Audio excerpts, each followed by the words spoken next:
বিসমিল্লাহির রহমানির রহিম।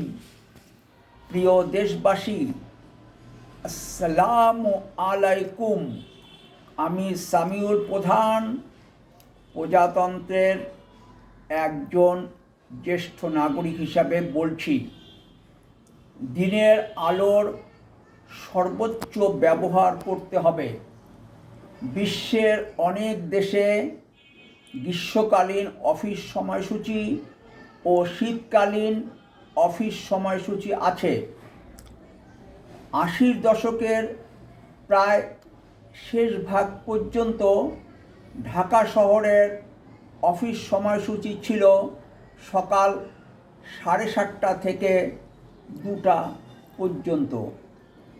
আমরা সকাল 7:30টা থেকে দুপুর 2টা পর্যন্ত অথবা 8টা থেকে 2:30টা পর্যন্ত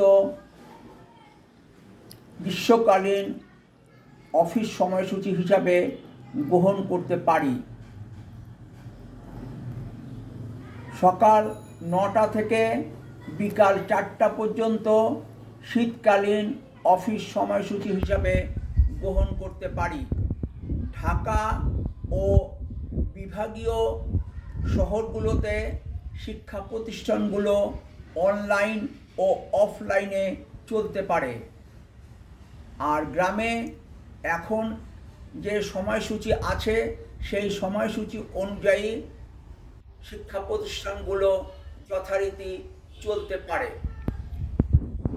দোকানপাট সন্ধ্যা 7টা পর্যন্ত খোলা রাখা যেতে পারে, তবে প্রতি শনিবার দোকানপাট রাত 12টা পর্যন্ত খোলা রাখা যেতে পারে।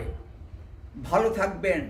সম্ভব হলে দেশ পরিচালনার নীতি ও পদ্ধতির পরিবর্তন নিয়ে কথা বলতে রাজনীতির আড্ডাখানা বলে পরিচিত রহমতে রাব্বানা ও রুম্মানে বেড়াতে আসবেন।